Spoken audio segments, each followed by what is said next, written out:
முஹம்மது ஸல்லல்லாஹு அலைஹி வஸல்லம் அவர்கள் சொன்னார்கள், பதிலுக்கு பதில் உறவாடுகின்றவர் உண்மையில் உறவை பேணக்கூடியவர் அல்ல.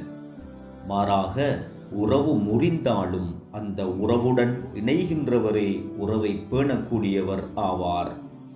அதாவது, அவர் பேசினால் பதிலுக்கு நானும் பேசுவேன், அவர் சலாம் சொன்னால் நானும் அதுக்கு பதில் சொல்லுவேன், நானாக முன் சென்று சலாம் சொல்ல மாட்டேன் என்ற வகையில் நடந்து கொள்கின்றவர் உறவை பேணியவருக்கான நன்மைகளை அடைய முடியாது.